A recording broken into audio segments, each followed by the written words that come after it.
Jake Morrison stood on the observation deck of the new Montana colony headquarters and watched the sun rise over the vast green plains that stretched beyond the city limits. 8 years of hard work had transformed this barren rock into something beautiful.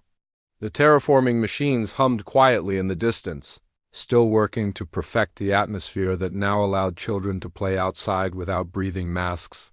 The colony had grown from a handful of prefabricated shelters to a thriving city of 15,000 people. Neat rows of houses lined clean streets, where hover cars moved silently between the residential districts and the industrial zones. Gardens bloomed with earth flowers that somehow looked even more vibrant under the light of Kepler's orange sun. Jake checked his morning reports on the tablet in his hands. The Henderson family's agricultural sector had exceeded production goals again this month. Their farms now supplied fresh food to 3 neighboring star systems.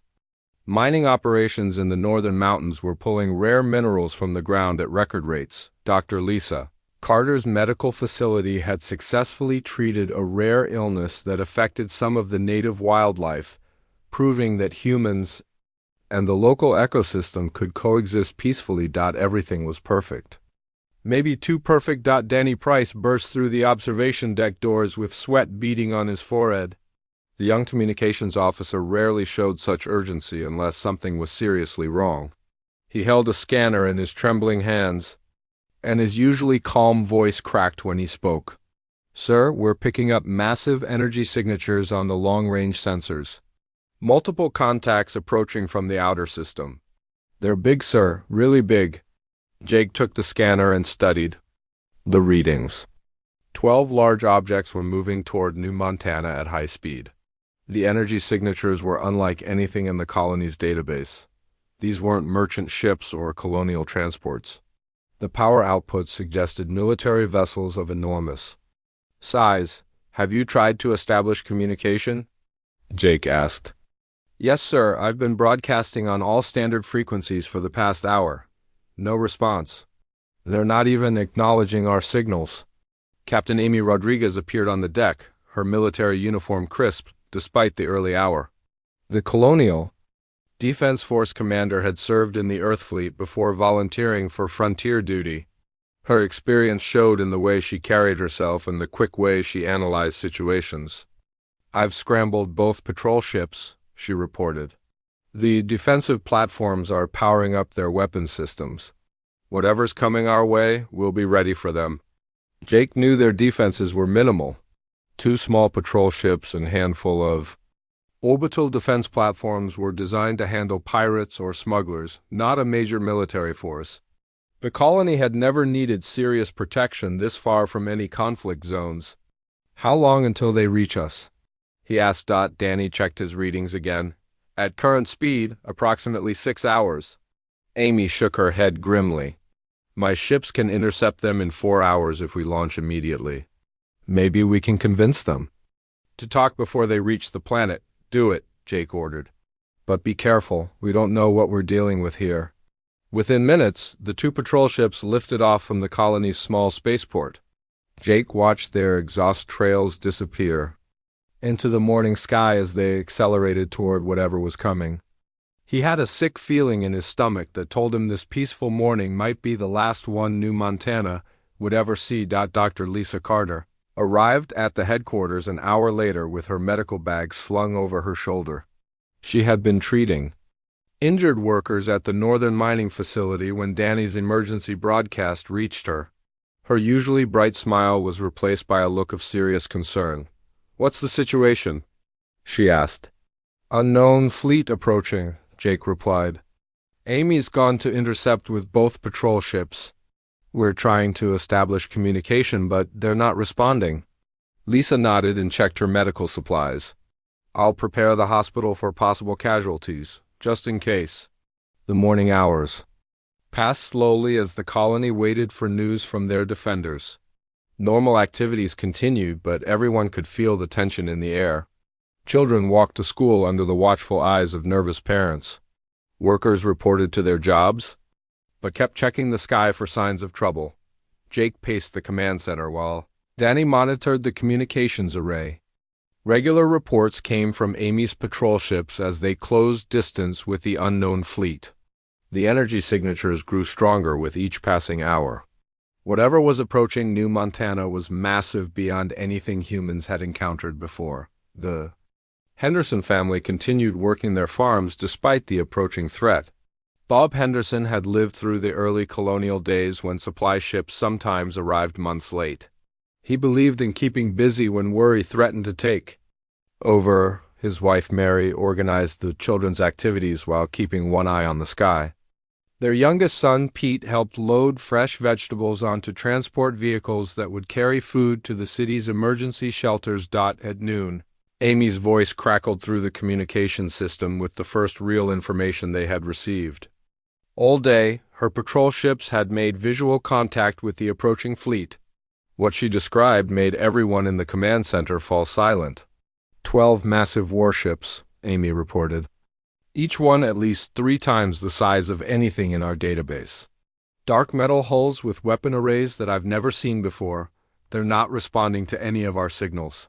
Not even basic mathematical sequences. Jake grabbed the microphone. Can you identify their origin? Any markings or design features? Negative, sir.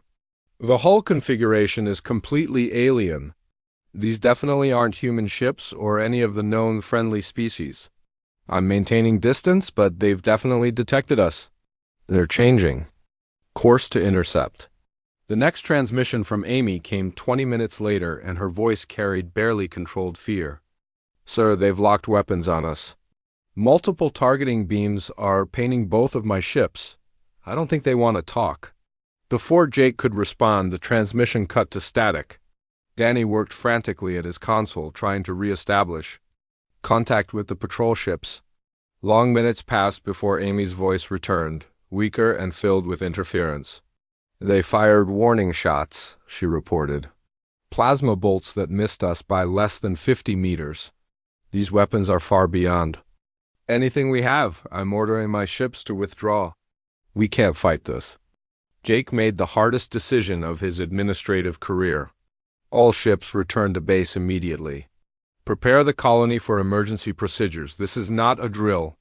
The evacuation sirens began wailing across New Montana as 15,000 colonists prepared for the worst day in their peaceful settlement's history. The unknown fleet continued its approach while the small human patrol ships raced back toward their doomed home. The alien warships emerged from hyperspace like dark thunderclouds blocking out the stars. War Commander Zethkar stood on the bridge of his flagship and gazed down at the small blue world that his sensors told him was inhabited by humans. The species that dared to claim territory in what rightfully belonged to the Vorthok Dominion would learn the price of their arrogance today. Captain Amy Rodriguez watched helplessly from her tiny patrol ship as the massive alien vessels took position around New Montana. Each enemy warship dwarfed her entire colonial defense force. The weapon arrays mounted on their hulls could reduce the planet's surface to molten glass within hours. She transmitted one final warning to the colony before the aliens jammed all communications. Massive hostile fleet in orbit. Prepare for bombardment. This is our last transmission. Jake Morrison stood in the colony's command center and watched the evacuation proceed on dozens of monitor screens. Families ran through the streets carrying whatever possessions they could manage. Parents held crying children while older residents helped each other toward the underground shelters that had been built to protect against severe weather. No one had imagined they would need protection from plasma. Bombardment. The first alien assault ship broke through the atmosphere like a falling meteor. Its dark hull glowed red-hot from entry friction as atmospheric sensors tracked its descent toward the agricultural district.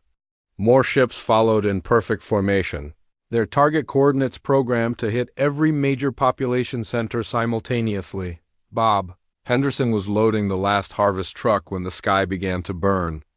The alien ship passed overhead with a sound like tearing metal, and he could see weapon ports opening along its belly. He screamed for his family to take cover just as the first plasma bolts struck the farmland around them. The ground exploded in fountains of superheated dirt and burning crops. Mary Henderson grabbed their youngest son. Pete and ran toward the storm shelter behind their house while Bob tried to save what livestock he could drive to safety.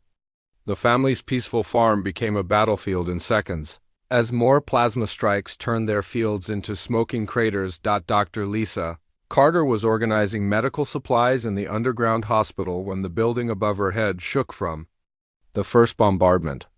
Emergency power kicked in as the main electrical grid failed under alien attack. Wounded civilians began arriving within minutes, carried by volunteers who risked their lives to rescue people from the burning streets. Danny Price worked frantically in the communications bunker, trying to send a distress signal through the alien jamming. His fingers flew over the control panels as he adjusted frequencies and boosted transmission power. Somewhere in human space, someone needed to know what was happening to New Montana. Someone needed to record this massacre for history. The alien ground forces landed in the city center with brutal efficiency. Vorthok soldiers emerged from their transport ships wearing powered armor that made them twice the size of normal humans. Their plasma rifles cut through building walls like paper while their commanders coordinated the systematic destruction of everything humans had built. War Commander Zethkar observed the battle from his command ship and felt satisfaction at how quickly the human defenses collapsed. These weak creatures had no understanding of real warfare. Their small weapons bounced harmlessly off Vorthok armor while his soldiers moved through their streets like death itself. Jake Morrison tried to coordinate the civilian evacuation from his command bunker while explosions shook dust from the concrete ceiling above his head. The evacuation routes were cut off one by one as alien forces secured key intersections.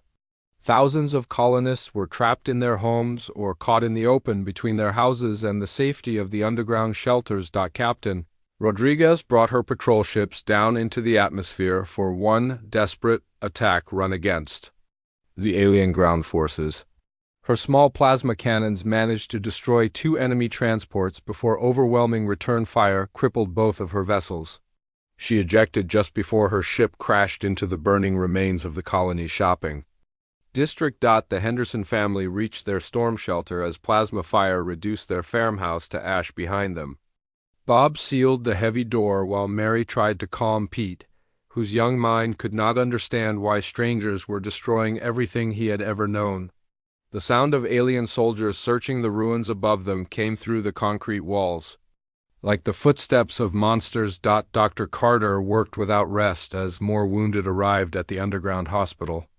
Burns from plasma weapons were unlike anything she had treated before. The alien energy literally cooked human tissue, and many injuries were beyond her ability to heal.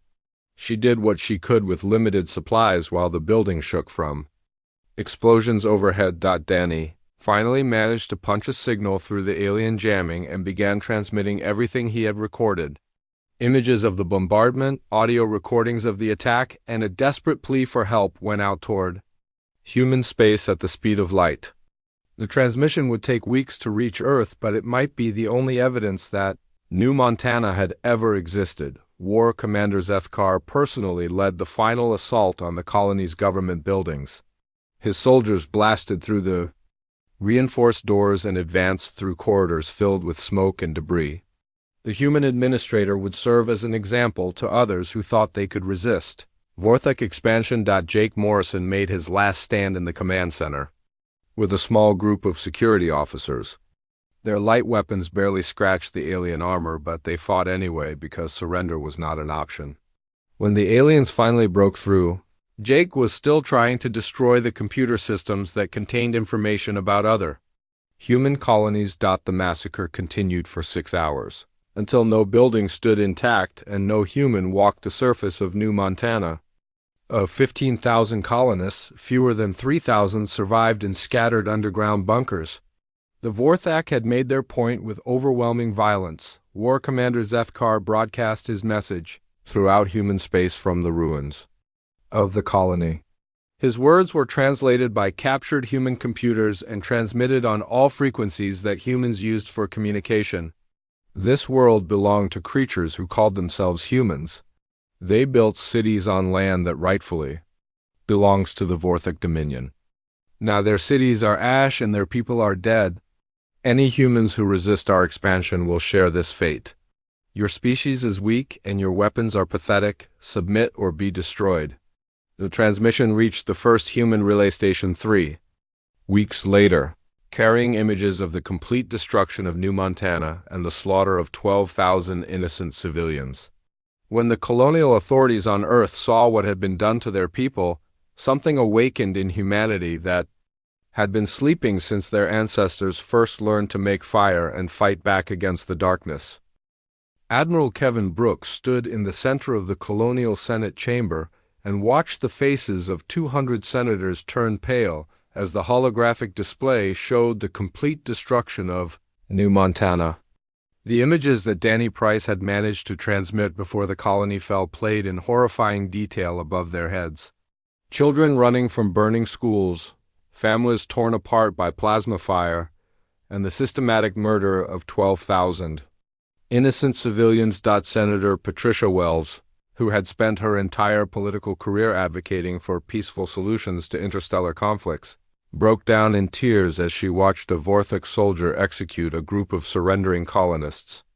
The chamber fell silent except for her quiet sobbing and the sound of alien weapons destroying everything humans had built on that distant world. President Richard Barnes rose from his seat with a face carved from stone.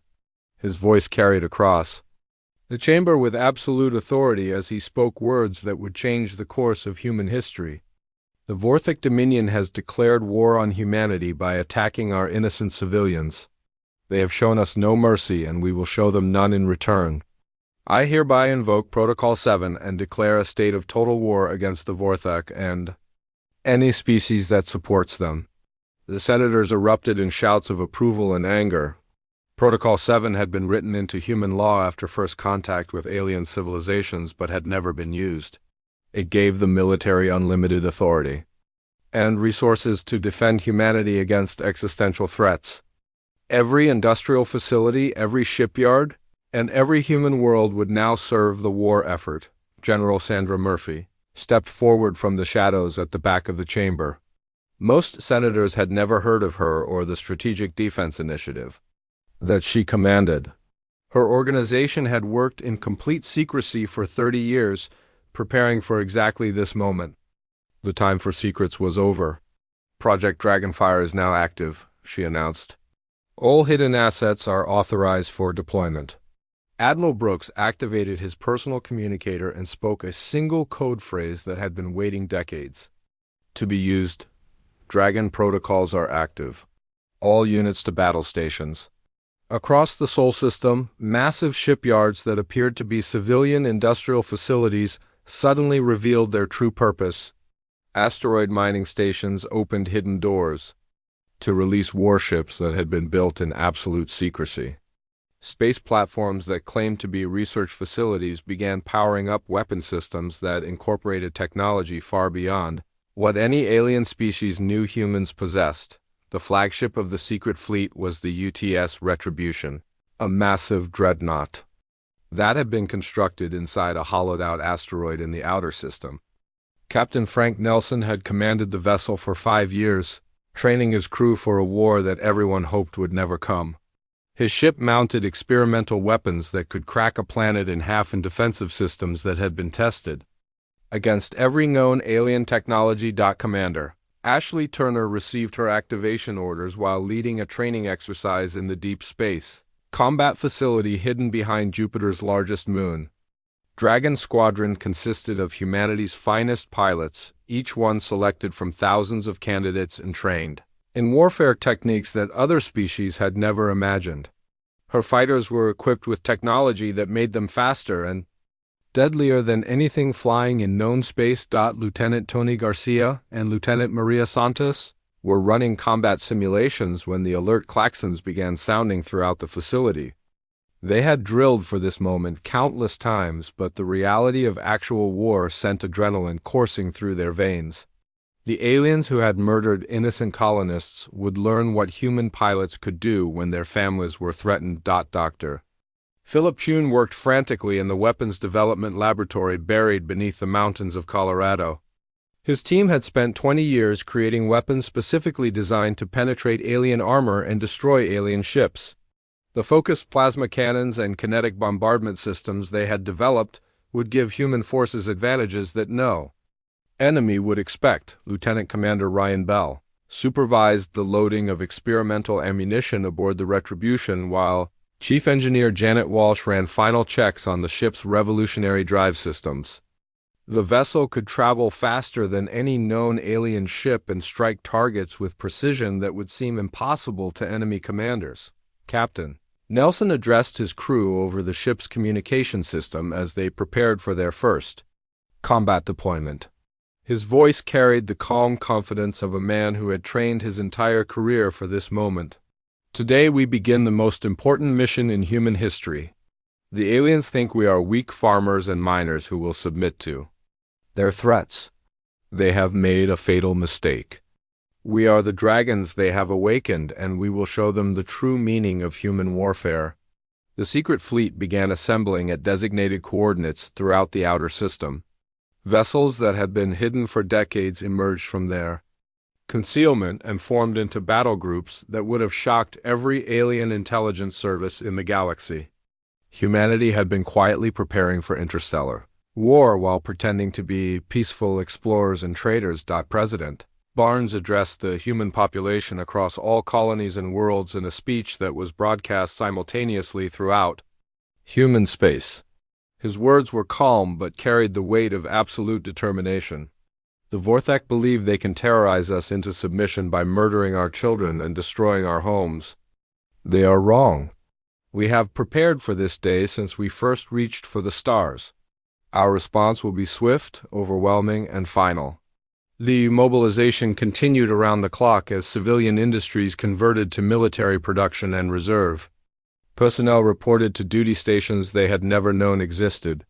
The peaceful facade that humanity had maintained for generations fell away to reveal the true nature of a species that had fought its way to the top of Earth's food chain through countless millennia of warfare. Admiral Brooks took command of Task Force Vengeance, the largest military fleet humanity had ever assembled. 200 warships carrying the most advanced technology human science could create. Their destination was Vorthak space, and their mission was simple: complete and total destruction of every enemy who had participated in the massacre at New Montana. War Commander Zeth Carr would learn that attacking human civilians was the worst mistake his species had ever made. The dragons were awake, and their fire would burn across the galaxy until every last Vorthak ship was nothing but drifting debris. Task Force Vengeance moved through hyperspace like a steel avalanche heading toward its target. Admiral Kevin Brooks stood on the bridge of the UTS Retribution and watched the tactical displays show 200 human warships maintaining perfect formation as they traveled toward Vorthak space. The largest military fleet in human history carried weapons that would rewrite the rules of interstellar warfare. Captain Frank Nelson walked through the corridors of his massive flagship and observed his crew making final preparations for combat. Every person aboard the Retribution had trained for years in simulated battles, but none had ever faced real alien warships in actual warfare. The weight of representing humanity's response to the New Montana massacre pressed down on everyone's shoulders like a heavy burden. Lieutenant Commander Ryan Bell supervised weapons crews as they loaded experimental ammunition into the ship's main batteries. The focused plasma rounds had been designed specifically to penetrate Vorthak armor after intelligence analysts studied wreckage from previous alien conflicts. Each shell contained enough destructive power to vaporize a city block, and the Retribution carried thousands of them. Chief Engineer Janet Walsh pushed the ship's experimental drive systems beyond their tested limits as the fleet raced toward its destination. The revolutionary engines allowed human vessels to travel faster than any known alien technology, but the stress of maintaining maximum speed for weeks was taking its toll on the machinery. Warning lights flashed across her control panels, but she ignored them because arriving late was not an option. Commander Ashley Turner led Dragon Squadron through training exercises in the massive fighter bays that occupied an entire deck of the flagship. Her pilots practiced attack formations and defensive maneuvers while technical crews modified their spacecraft with enhanced weapons and shielding. The fighters were smaller than alien vessels, but their speed and agility would give them advantages that larger ships could not match. Lieutenant Tony Garcia studied holographic displays that showed known Vorthak fighter tactics, while Lieutenant Maria Santos reviewed intelligence reports about enemy weapon capabilities. Both pilots had flown combat missions against human opponents during training, but fighting aliens would require completely different strategies.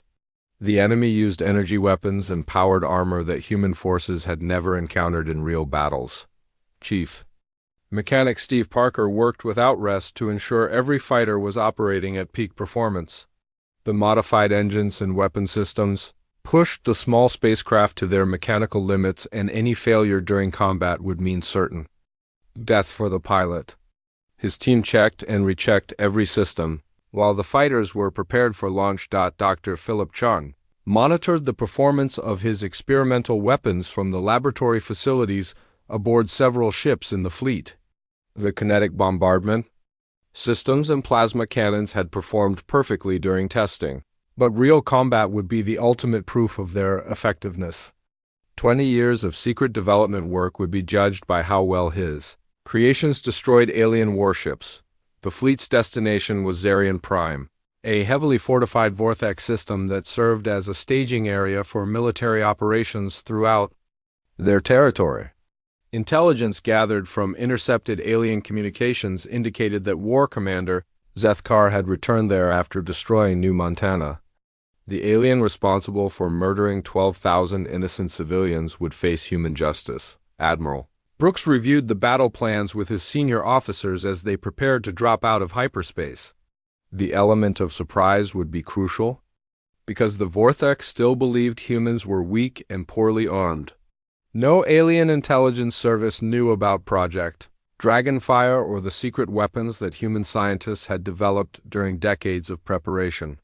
Captain Nelson addressed his crew over the ship's communication system as they approached their target. His voice carried the calm confidence of a man who knew his ship represented the finest achievement of human military engineering. In 1 hour, we will arrive at Zarian Prime and engage the enemy fleet. The aliens who destroyed New Montana think we are defenseless farmers coming to beg for mercy. They will learn the true nature of human warfare when our weapons turn their ships into scrap metal. The tactical displays showed enemy positions as long-range sensors detected the Vorthak fleet guarding their military depot. Dozens of alien warships patrolled the system in formations that had been successful against other species but had never faced human technology. War Commander Zethkar commanded from his flagship, confident that any human force would be easily destroyed. Commander Turner prepared Dragon Squadron for immediate launch as soon as the fleet dropped out of hyperspace. Her pilots were strapped into their fighters and ready for combat, while technical crews made final adjustments to weapons and defensive systems. The squadron would spearhead the attack while the larger ships engaged enemy capital vessels. Lieutenant Garcia ran through pre-flight checks while Lieutenant Santos reviewed targeting data for priority enemy ships. Both pilots knew they might not survive the coming battle, but the memory of burning colonies and murdered children gave them courage to face whatever the aliens could throw at them. Chief Walsh pushed the Retribution's engines to maximum power. As the fleet prepared to return to normal space, warning alarms sounded throughout the engineering sections, but her systems held together through sheer determination and superior human engineering. The ship was ready for anything the enemy could do. Task Force Vengeance dropped out of hyperspace at the edge of the Zarian system and immediately began accelerating toward the enemy fleet. Vorthak sensors detected the human ships within seconds. But the alien commanders could not believe what they were seeing. The humans had brought a massive fleet armed with unknown technology. War Commander Zethkar received the sensor reports and felt his confidence waver for the first time since the easy victory at New Montana. The human ships were larger and more numerous than anything his intelligence services had predicted. Perhaps these creatures were more dangerous than he had believed. Admiral Brooks opened communications channels to all ships in his fleet and spoke the words that would begin humanity's revenge for the New Montana massacre. All vessels to battle stations. Today we show the galaxy what happens when you attack human families. Let the dragons hunt. The Battle of Zarium Prime began with a flash of light that could be seen from 3-star systems away. War Commander Zethkar ordered his fleet to fire first, confident that Vorthok plasma weapons would destroy the human ships as easily as they had burned New Montana. Dozens of alien vessels unleashed their most powerful weapons in a coordinated barrage that should have vaporized the approaching human fleet. The plasma bolts struck the lead human ships and simply disappeared. Advanced shielding technology absorbed the alien energy and converted it into power for the human weapon systems. Admiral Kevin Brooks watched the enemy fire dissipate harmlessly against his fleet's defenses and smiled grimly. The aliens were about to learn why humanity had spent 30 years preparing for this war. Captain Frank Nelson gave the order that would change the course of galactic history. All ships open fire. The UTS Retribution's main batteries spoke with the voice of human vengeance. Focused plasma beams lanced across space and struck the nearest Vorthok dreadnought with the force of a collapsing star. The alien ship's armor, which had been considered impenetrable by every species in the galaxy, melted like ice under a blowtorch.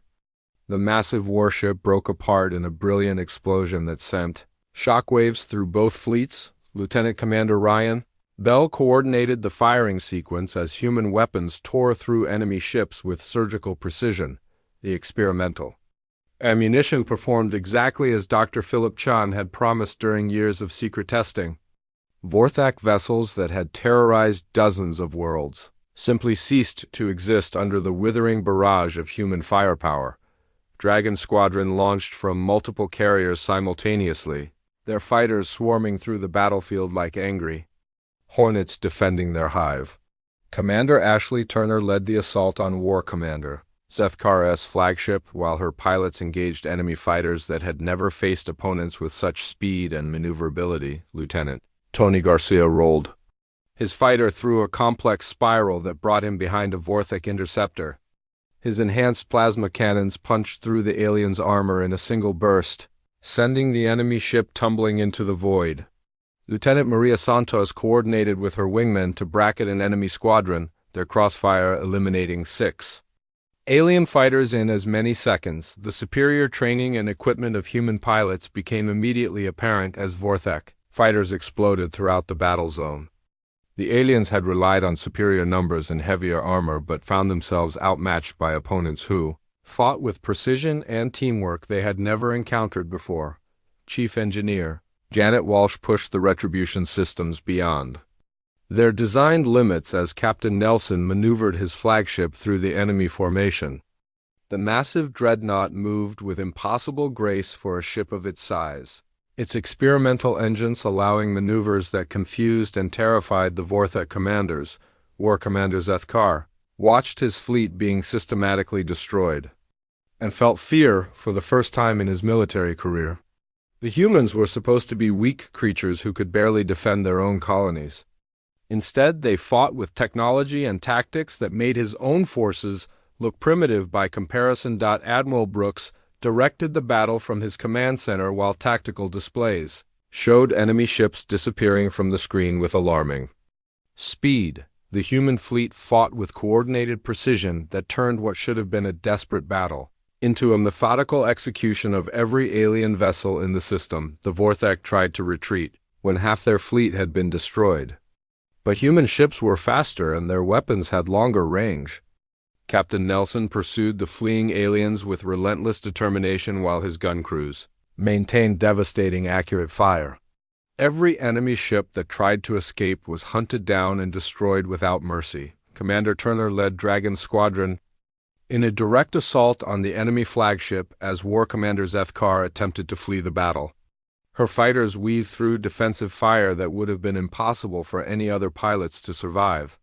The alien ship's point defense systems were designed to stop missiles and torpedoes, not small craft flown by humans with reflexes enhanced by years of zero-gravity training. Lieutenant Garcia and Lieutenant Santos coordinated their attack runs to overwhelm the flagship's defenses while other squadron members engaged the ship's fighter escort. The battle around the massive alien vessel became a swirling melee of plasma fire and exploding spacecraft as human pilots pressed their assault with suicidal courage. The climax of the battle came when Admiral Brooks ordered the Retribution to close to point-blank range with War Commander Zethkar's flagship. The two massive vessels exchanged fire at distances measured in hundreds of meters while their armor plating glowed red-hot from repeated impacts. Captain Nelson personally took control of the main weapons and targeted the enemy ship's command section. "This is for New Montana," he said quietly as he pressed the firing stud. The experimental kinetic bombardment system fired a projectile at near light speed that simply erased the forward half of the alien flagship. War Commander Zethkar and his entire command staff were vaporized instantly, along with the bridge and primary weapons arrays. The massive Vorthak vessel broke apart and tumbled into the gravity well of the nearest planet, the surviving enemy. Ships attempted one final desperate attack, but human firepower was overwhelming. Every alien vessel in the system was systematically hunted down and destroyed until nothing remained but drifting debris and the expanding clouds of gas that had once been proud warships. Admiral Brooks opened communications channels to broadcast throughout the galaxy on frequencies that every species monitored. His message was simple and direct, carrying the promise of human vengeance to any aliens who might consider attacking innocent colonists. "This is Admiral Brooks of the Terran Defense Fleet. The Vorthak fleet at Zarian Prime has been completely destroyed in retaliation for the massacre at New Montana. Any species that attacks human civilians will face the full military might of humanity. We are not the peaceful farmers you thought we were. We are the dragons you have awakened, and our fire burns eternal." The message reached every corner of known space within days, carried by quantum relay networks that connected all civilized worlds. Alien governments that had dismissed humanity as a minor species suddenly began reassessing their intelligence reports and reconsidering their expansion plans. Task Force Vengeance set course for the Vorthak homeworld while across the galaxy. Other species learned to fear the dragons that humanity had kept hidden among the stars. The age of human weakness was over, and the age of human dominance had begun with the fury of awakened dragons whose fire would burn until every threat to their people had been reduced to ash.